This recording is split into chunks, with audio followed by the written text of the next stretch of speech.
new link under the on the page for the old stream.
Yeah.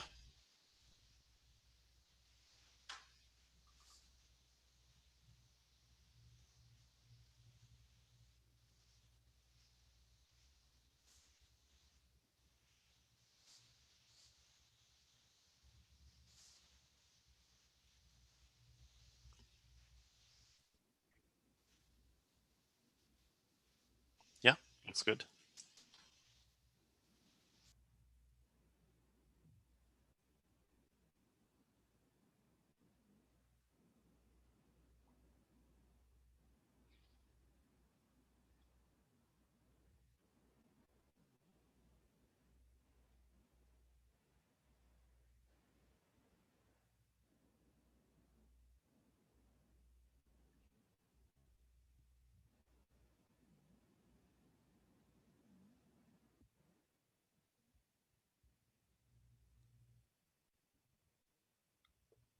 Thanks. Let me share screen.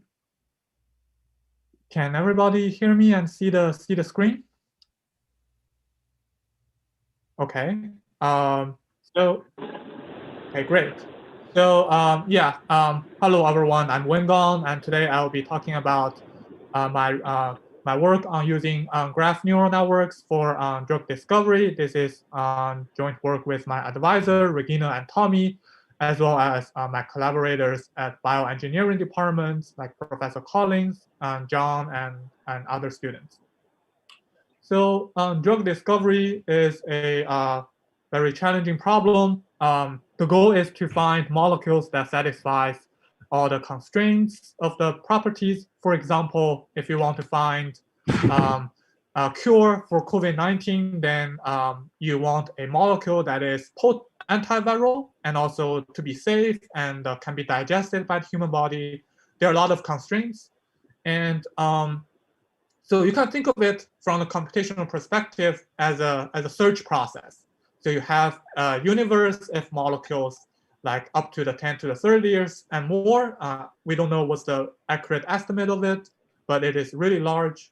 And you want to find good molecules out of this vast chemical space. So currently, drug design is often driven by either expert knowledge or sort of brute force screening based on some machines. and it's a pretty inefficient and it's pretty inefficient process. So you can see that so this approach based on human experts, not based on expert knowledge, can make some discovery of the easier cases, like some obvious drugs that are really good. But after the low-hanging fruits are gone, the things get more and more difficult. So in the case of antibiotic discoveries, for in the past 30-some years, we actually couldn't find a new class of antibiotics that are structurally different from the previous drug types. And this is important because of the resistance, right? Bacteria are easily just become resistant to the antibiotics, and we always want to find new classes that are new. So what is the problem that limits our discovery?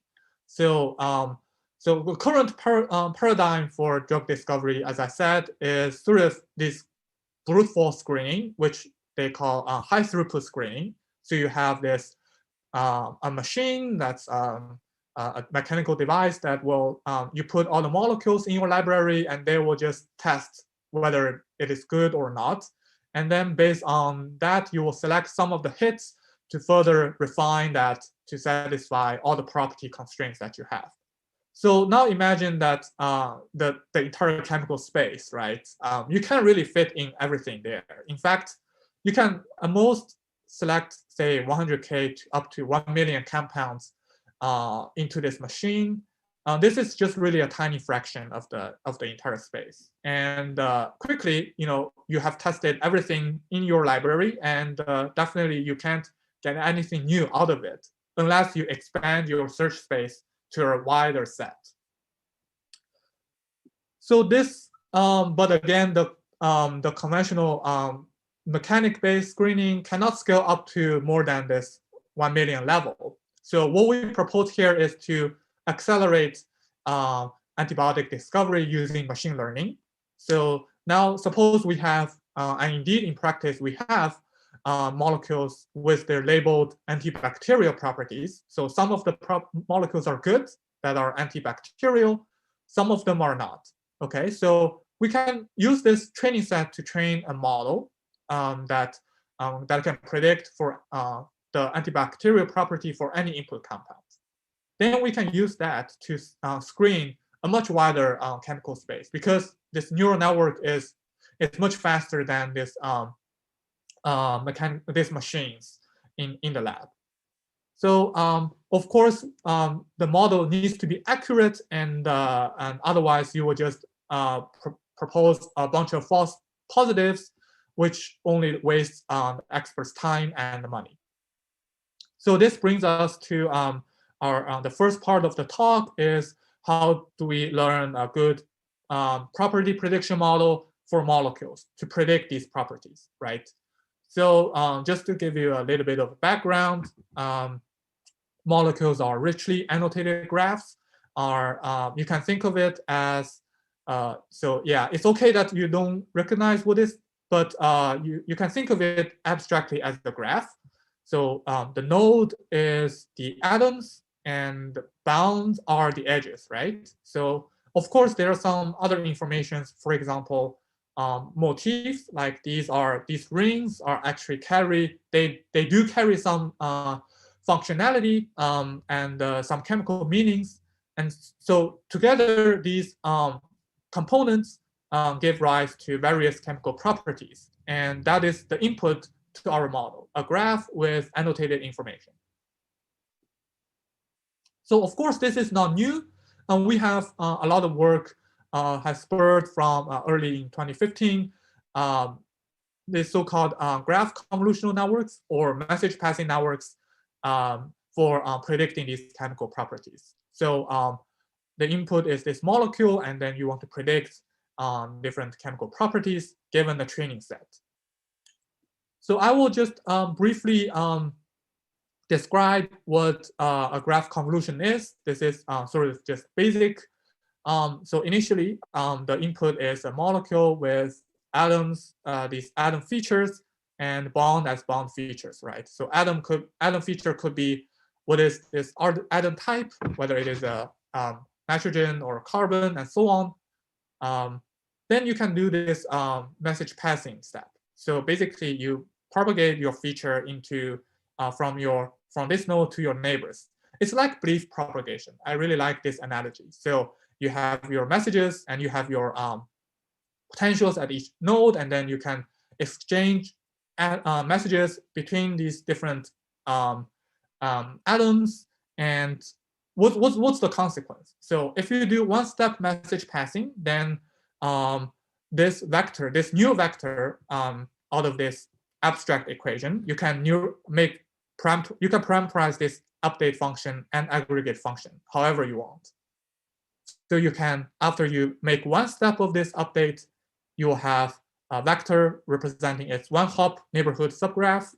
If you do two steps, then you will expand this to incorporate more a wider subgraph. So basically, what it gives you is you do several steps of this graph convolution, and then you have these vectors associated with each atom. And you can make a pooling, you can pull them together into a vector, you put it into some feed-forward network to predict the inhibition score, like whether it inhibits the bacteria or not. So far, this is pretty standard technique. And we wanted to show that this can actually lead to new discovery of of new class of antibiotics. So this is a project that we published in Cell in collaboration with about our faculties and students in bioengineering department. They provided us a training set of around 2,000 molecules with labeled growth inhibition against this bacteria called E. coli. You don't need to know what that really is. It's just a bacteria that's actually really common in our life. So we trained this graph convolution on this set of molecules, and we screened over, say, 10,000 molecules in a broad drug repurposing hub. We actually did a much larger experiment, around 10 to the 8th compounds from the zinc library, but I'm not going to cover it today. So we selected 100 molecules to test them in vitro, basically put it into the lab and test the antibacterial property of these 100 molecules. And it turned out that around 50% of them are actually good. That has a really strong antibacterial property. So of course, what we want is not just some trivial modification of existing antibiotics, because the goal here is try to find a new class of antibiotics that people couldn't really do based on their expert knowledge. So among these 51 drugs, we prioritize those that are with low toxicity and structurally distinct from, or structurally novel from the existing compound. From the existing antibiotics that we have in the hospital. And we found this one compound that is really unique, and it actually does a really good job of killing the bacteria. And moreover, it's very different from the existing antibiotics. This is perhaps the crux of this paper, is really to show that we can, by casting net on a wider subset of molecules, we're able to find novel antibiotics for E. coli. And in fact, we found 7 more very new antibiotics if we cast a net to 10 to the 8th molecules. That's around near 1 billion or 100 million compounds, and we can find more. And we validate them in biological experiments, and they are also very effective. So this is sort of an example of how using machine learning can bring real impact to really challenging biological problems that people have been stuck for 30 years. Now let's take a step back, right? So now we just plugged in some standard models, right? Well, graph convolution is still under like development, and there are a lot of interesting progress there. But let's take a step back and see what we did, right? So the brief summary is we trained a model, and then we screen it over a large library of compounds. So the question here is really why screening, right? Just because people do screening based on these machines, it doesn't mean that we have to do screening, right? The entire chemical space is 10 to the 30th. It's really large, and we can't really screen them all in a reasonable amount of time. So this motivates us to a different paradigm.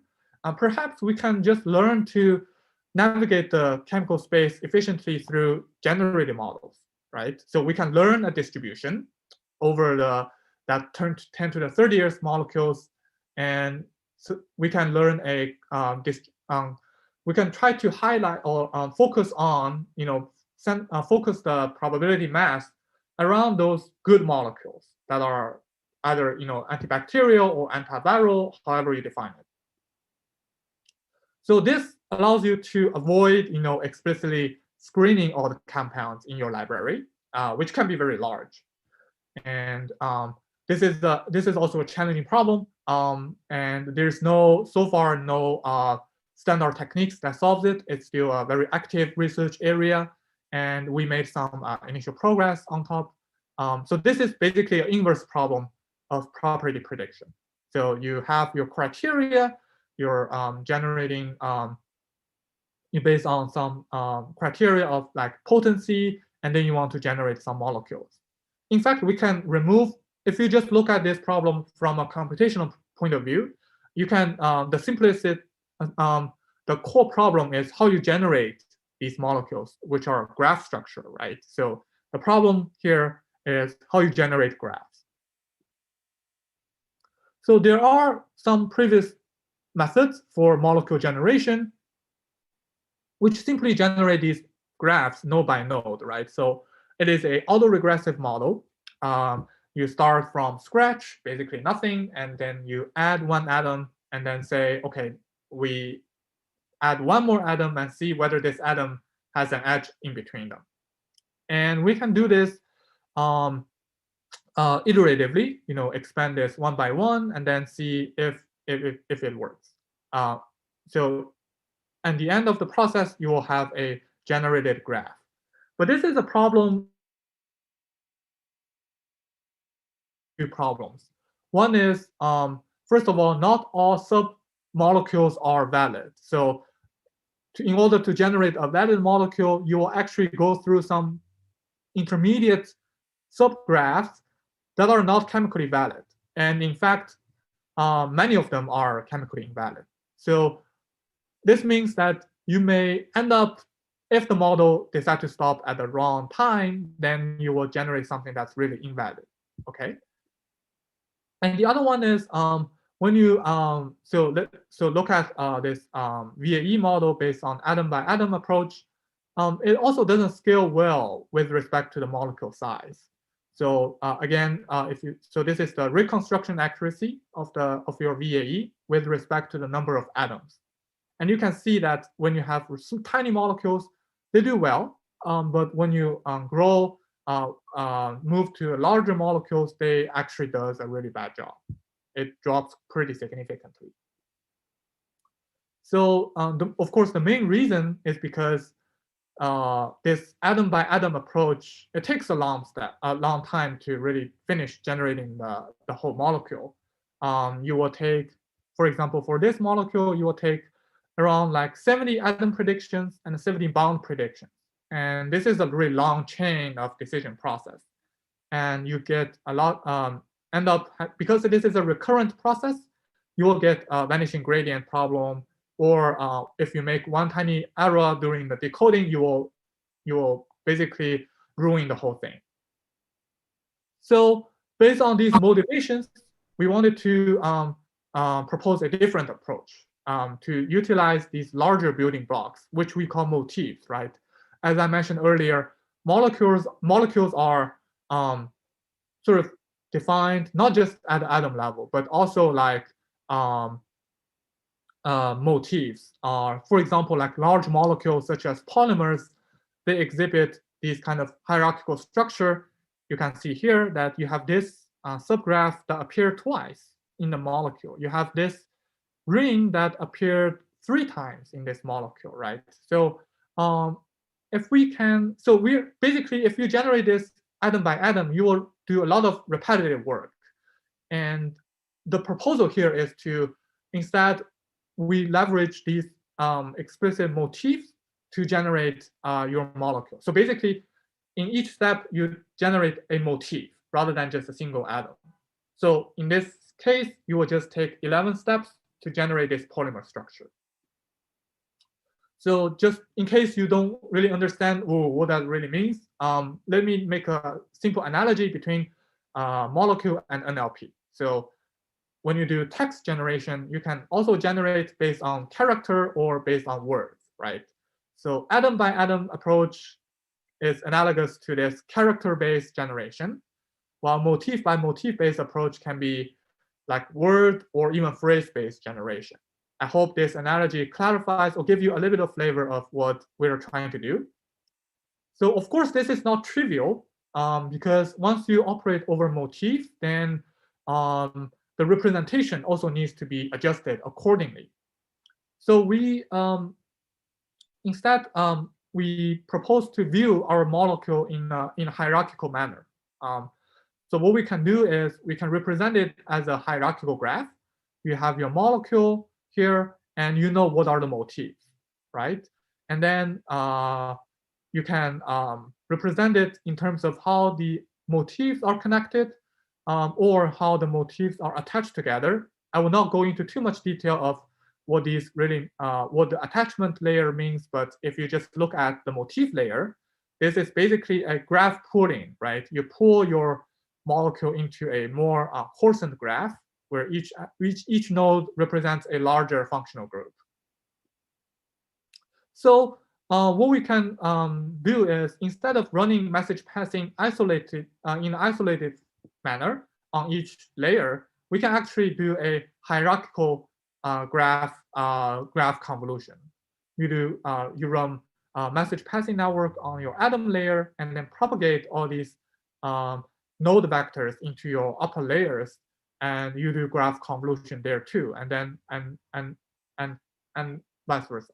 So basically, this joint representation will show what is the what the molecule looks like in terms of motifs as well as the atoms, from coarse grain to fine grain. So to generate molecule based on motifs, what we do is also simple. It's basically incrementally expand this hierarchical graph. So in each step, we can predict what is the next motif that should be added to the molecule, and then decide how it should be attached to the current graph, right? We decompose the attachment prediction process into 2 baby steps.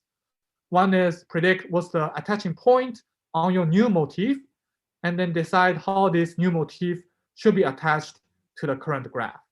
And we can, each of these steps can be parameterized by a module based on a neural network. So we did some experiments on polymer generation, which we basically we adopted a lot of metrics to basically the goal is to generate realistic molecules in this case that looks distributionally similar to the real compound. Okay, so we have these different statistics, just like inception distance for image generation. Basically, we also have a lot of statistics to capture the distributional discrepancy between your generated compounds versus the real compounds. Okay, and we can see that in terms of the realisticness of our generated compounds, in terms of these distributional statistics, we are actually doing very well compared to atom by atom approach and a domain-specific string-based approach. So these are some of the illustrating examples of the molecules that we generated in practice.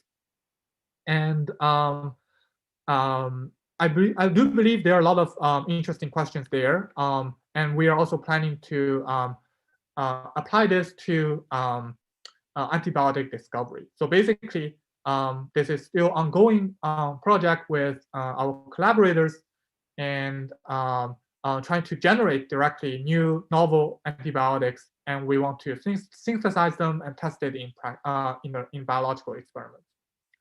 So just a really quick wrap up. So molecules are these structured objects, and they provide a rich domain for developing machine learning tools. I do believe, given the structured nature of molecules, there are a lot of exciting work that can do that brings the gap between like symbolic view of molecules and the neural views of the molecules, right? There are a lot of neurosymbolic approaches that needs to be developed for this domain. And these are really real problems that can really, we can transfer these state-of-the-art and machine learning tools to make real impacts in real life. And yeah, that's all of the talk. I just put some of the links to the papers that I mentioned in the paper in case you're interested. And hope I'm on time, and I can take a few more questions if time allows. Thank you very much.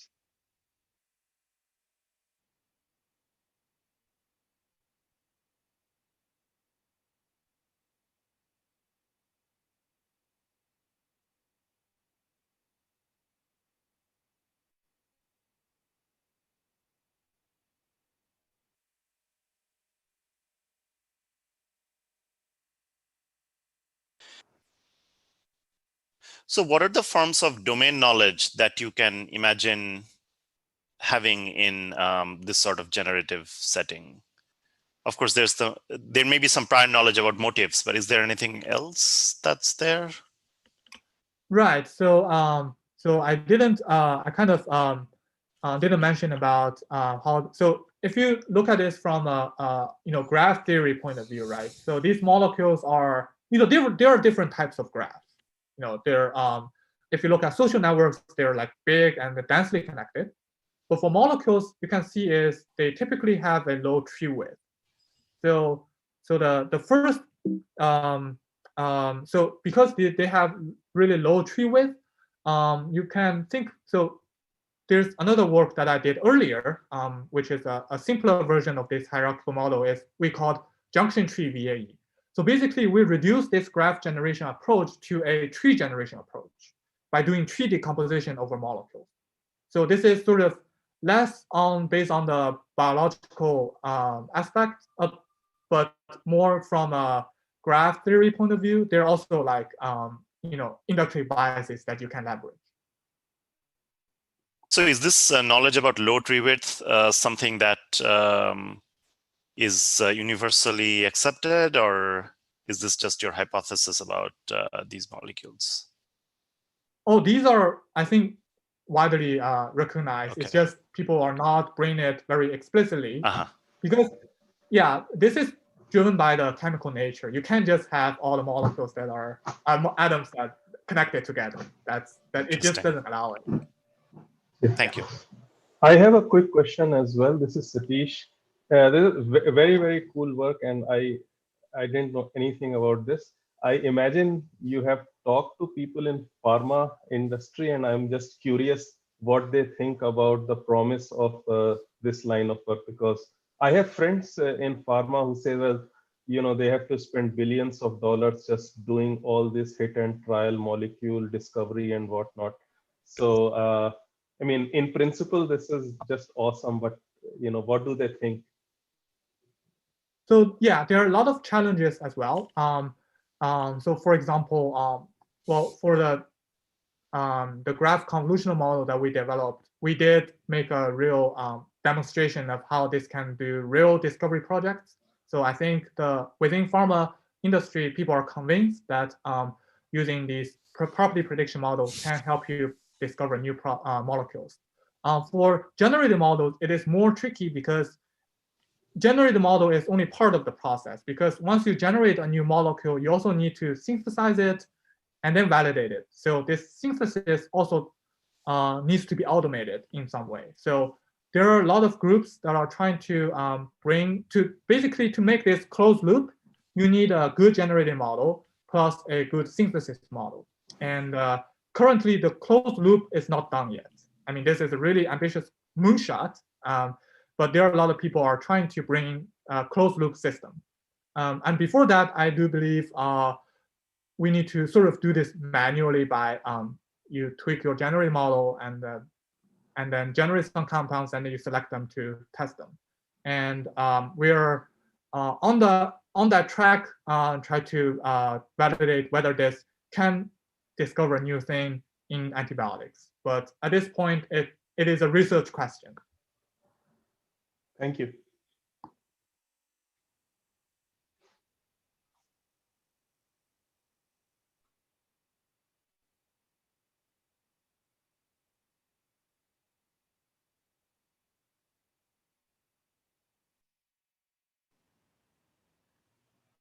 Hi, everyone. Can you see my screen? Yes. Okay, great. Just give me 1 second. All right. Hi, everyone. As Armando said, I'm Ishil Dilik from UT Austin. I'm one of the PIs on this project. And today I'm going to tell you about some recent work that we did on improving program synthesis by really combining the power of deductive reasoning techniques and machine learning, in particular, reinforcement learning. And in contrast to some of the synthesis talks that you heard yesterday, this is going to be a more deep dive kind of talk. So I'm going to talk about some of our recent work in a bit more technical detail.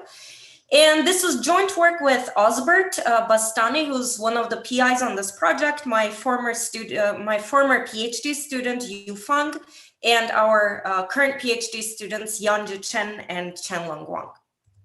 Okay. So first of all, from my perspective, program synthesis is fundamentally a very difficult search problem that's akin to finding a needle in the haystack. And here, in this case, this needle is a program that needs to conform to certain syntactic and semantic requirements. And in particular, the syntactic requirements are defined by your context-free grammar, and the semantic requirements are in the form of your specification. And as we all know, this search problem is so difficult that there's no way you can brute force it. And in the synthesis community, we have two powerful weapons that we've been using, namely deductive reasoning and machine learning. So before I continue, first I want to say a few words about how deduction and machine learning have traditionally been used in the context of program synthesis. So on the machine learning side, we typically use statistical models for guiding or prioritizing the search. So in particular, there's some offline phase where the goal is to train a statistical model that can predict the likelihood of a program conditioned upon some specification. And then once you have this model that you've trained offline, then at test time or at synthesis time, you can use this model to prioritize the enumeration of programs that are deemed more likely by the model. So you want to enumerate more likely programs before less likely ones. Now, on the other hand, if you look at the way deductive reasoning is used, it's used for an entirely different purpose, namely for pruning the search space rather than prioritizing or guiding the search. So for example, if you're doing top-down enumerative search, you can use some form of deductive reasoning to check if the partial program is feasible or not. So to elaborate what I mean by that, let's consider this partial program that I'm showing on the slide. So this is represented as an abstract syntax tree. And here X corresponds to the program's input. Filter is just a simple function that does a filter operational lists. You have this take component, which gives the first n elements in the list. And let's say head gives you the first element in the list. And the question marks are the unknown component. So that's why this is a partial program. Now to see how deduction is useful, let's say we're given this specification that you see at the bottom. So some input list, that's our input. And let's say we want our output to be 312. Now, even though we obviously can't execute this partial program because some pieces of it are unknown, we can actually use a form of program analysis or form of deductive reasoning to say this partial program can never satisfy this specification. And this is the case because all of the components, filter, take, head, and so on, preserve the elements in the list, but this specification says that the output is a different element than the elements in our input list. So therefore, using this kind of reasoning, we can use deduction to prune out large, infeasible parts of the search space. Now, it turns out that paper after paper in the synthesis literature has shown that both machine learning and deduction are extremely useful for making synthesis tractable. But really, if you think about it, the way they've been used, they kind of each live in their own worlds. Machine learning does its own thing. It's used for guiding the search. Deduction does its own thing for pruning. But really, there's no kind of meaningful interaction between these two modes of reasoning.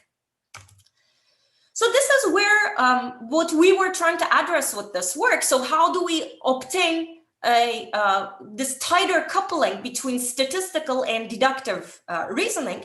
And in particular, the question we ask ourselves is, can we use the feedback that's provided by the deduction engine to improve our statistical model during synthesis time?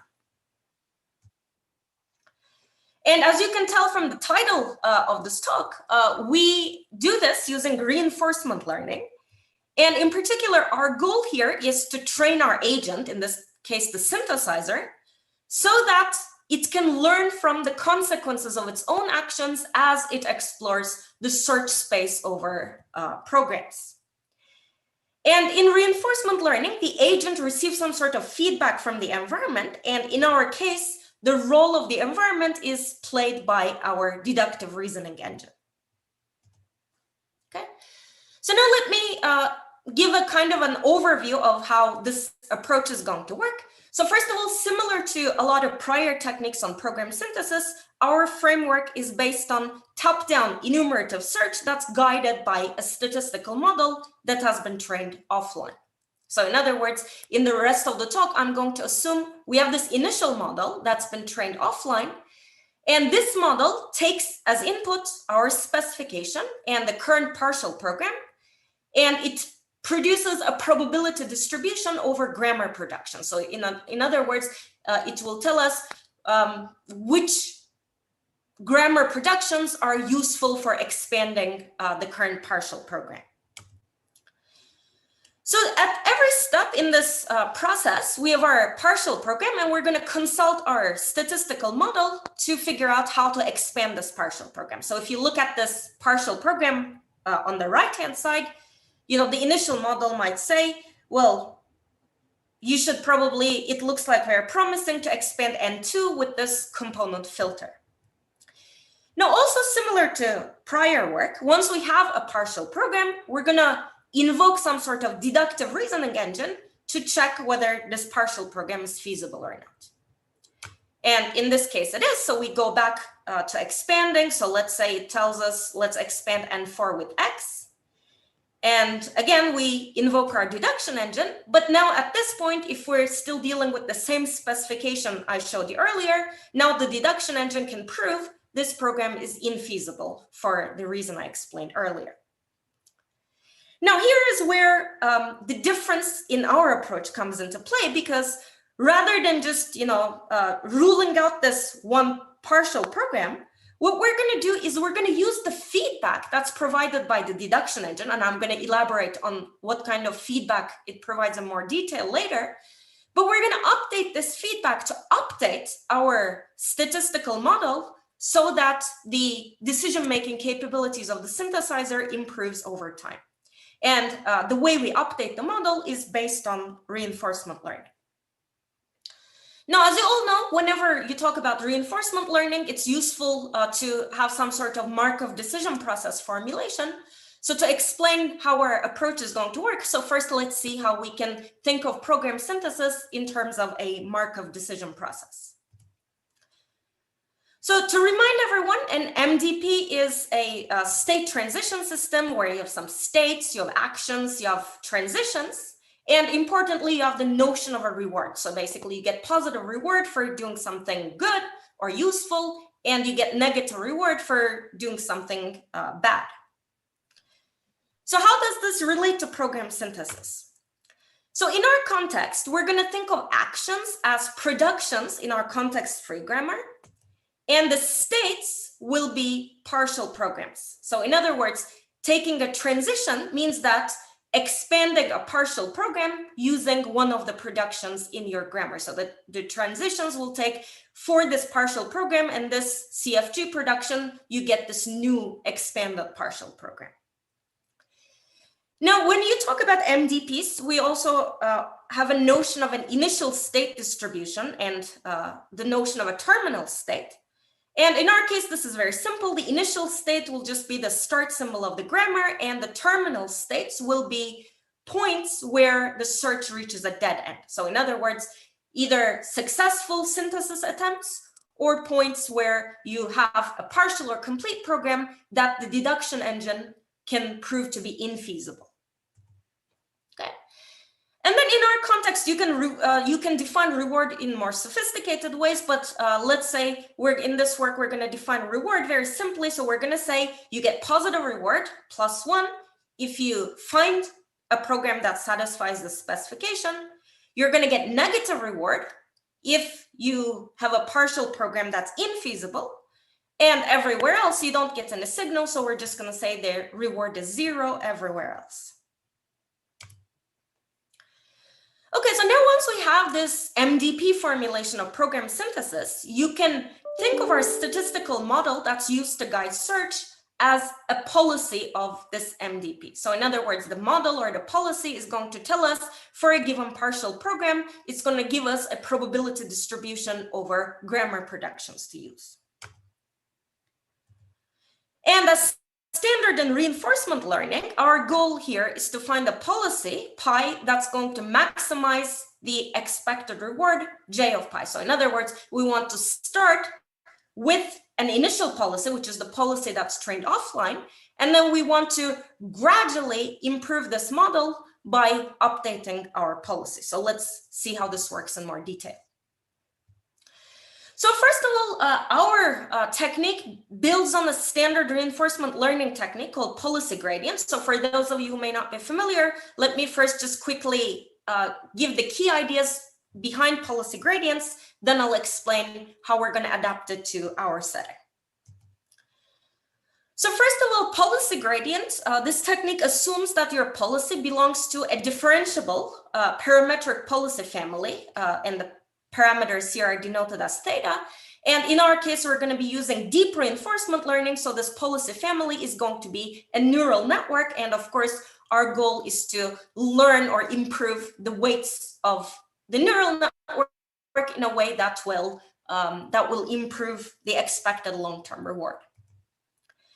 And the key idea underlying policy gradients is to improve the policy by using gradient ascent. So basically, you start with some initial policy and you improve the policy by taking a step in the direction of the gradient of j of pi. So since j is the expected long-term reward, taking a direction in this gradient of j of pi allows you to improve your overall reward.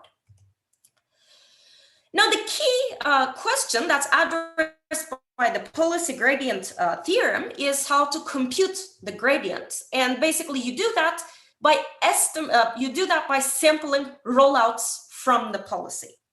And in our context, a rollout is basically a partial program that's either satisfies the specification or that the deduction engine can prove to be infeasible.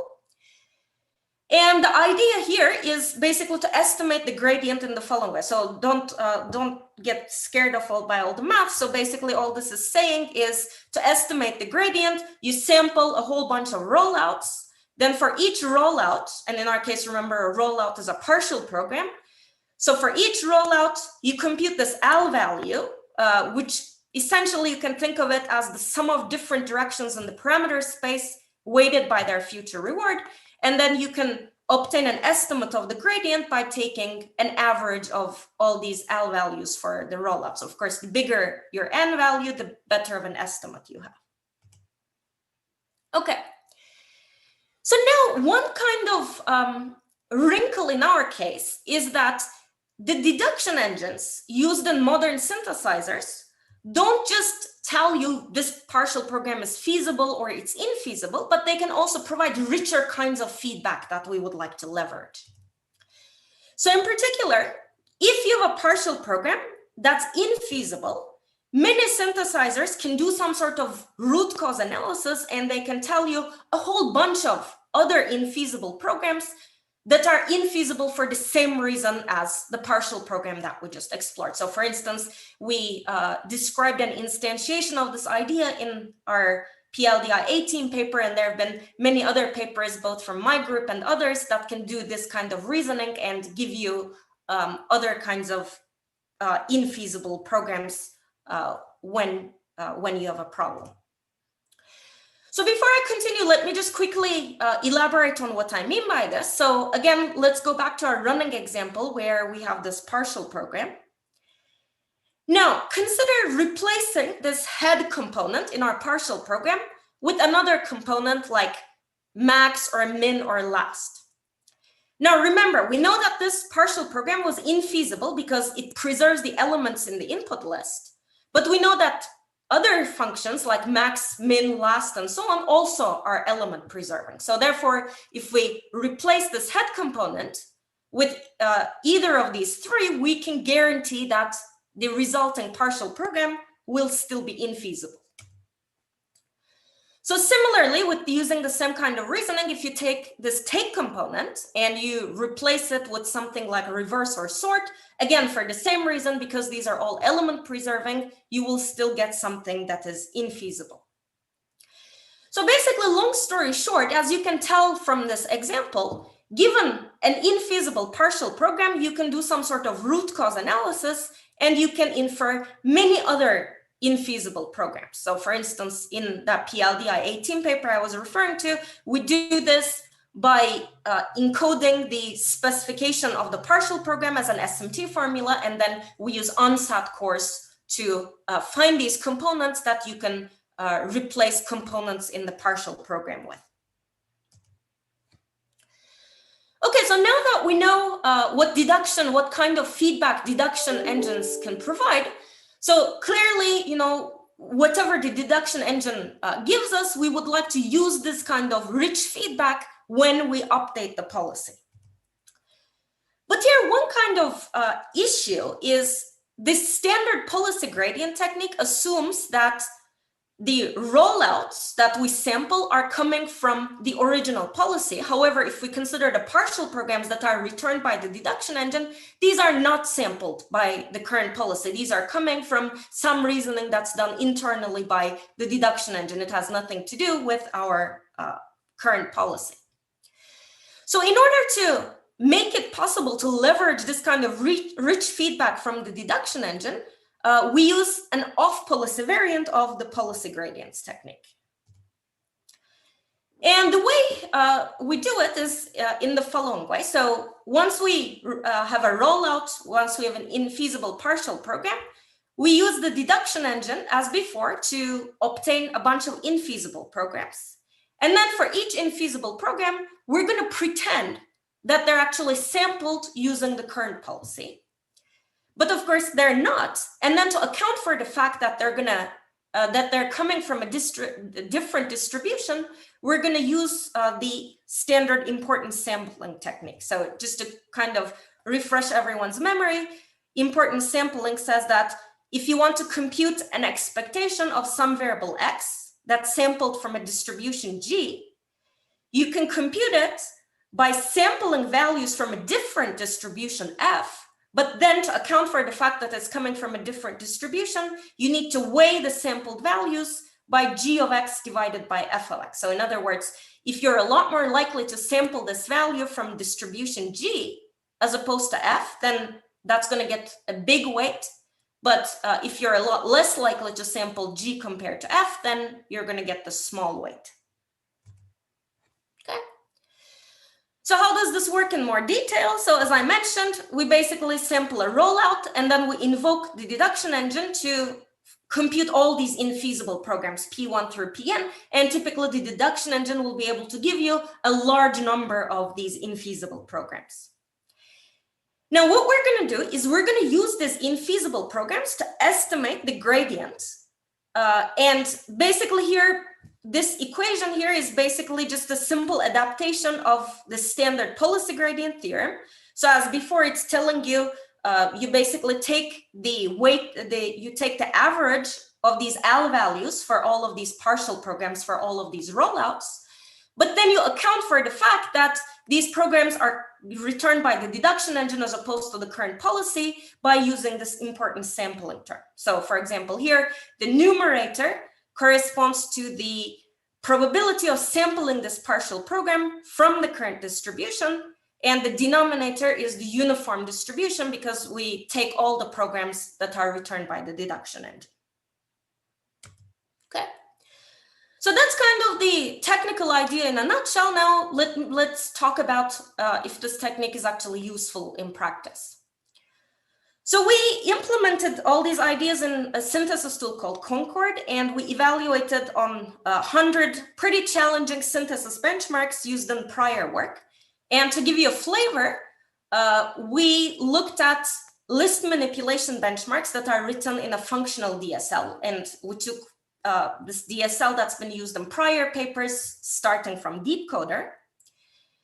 And we compared our approach against two different synthesizers. So one of our baselines is DeepCoder, and this is a very relevant baseline because it also does top-down enumerative search that's guided by a statistical model. And in fact, we use the same model that's used by DeepCoder inside our implementation. And in addition, we also compare against NEO, which is our tool from PLDI 18 that I referred to earlier. And NEO basically builds on top of DeepCoder. It again uses the same statistical model. And on top of that, it uses deduction. So basically, it does deduction to infer these infeasible partial programs, and it blocks those programs. But unlike our proposed approach, it will not update the initial statistical model. It just keeps using the same model all along during the synthesis process. So here on this slide, I'm showing kind of giving a quick overview of the main results. So the x-axis here is the benchmarks, and the benchmarks are sorted according to how long these tools take to solve them. And the y-axis is the cumulative synthesis time. And basically the key results here is, and let me explain the different lines. So the brown line is Concord, which is our tool. The yellow line is DeepCoder, and the purple line is NEO. And here, as you can see, Concord can solve significantly more benchmarks than DeepCoder, and it can also solve more benchmarks compared to NEO. And when I say solve more benchmarks, that's within a given time limit. I believe the time limit in this case was 10 minutes. But on top of that, for all of the benchmarks that can be solved by all three tools, Concord's running time, average running time, is also significantly faster. So Concord has the average running time at 36 seconds, whereas NEO is 100 seconds and DeepCoder is over 200 seconds. Okay, so this kind of gives you a global picture of the results. Now you might wonder, well, I talked about kind of this adaptation of policy gradient. Do you actually need this off policy variant? Well, what happens if you just use more straightforward feedback that you get from the deduction engine?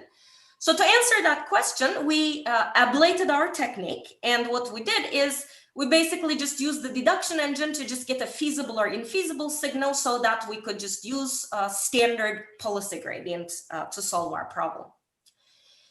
And here in this table, Concord is the full tool, whereas the second line, Concord standard PG, is the ablated version that's just using the standard policy gradient. And as you can see, Concord here can solve both more benchmarks using our adaptation of policy gradient, and it's also faster. Okay. So I'll conclude there, but just the key takeaway here is that you can really marry the power of deductive reasoning and statistical reasoning. And in this work, we did this using reinforcement learning, and you can use this approach to improve your statistical model at synthesis time. So that's all I have. If you have any questions, I'm happy to answer them.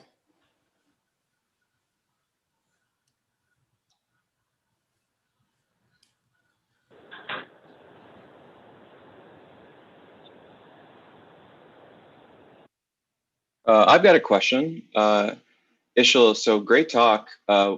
Thank you. What do you anticipate your future work will be as far as evolving the different types of formal methods and machine learning techniques beyond what you're using right now with deduction and reinforcement learning? So I view what I've talked about as kind of like a starting point. So I'm a big believer in that we need to be both using deductive reasoning and machine learning and making synthesis tractable, but this is just like one point in the space. So for instance, other things that I'm interested in is how can you use these kinds of this synergy between machine learning and deduction to decompose the problem. How can you customize synthesizers to individual use cases? How can you better interact with users? So I think there are lots of problems that that we can answer here.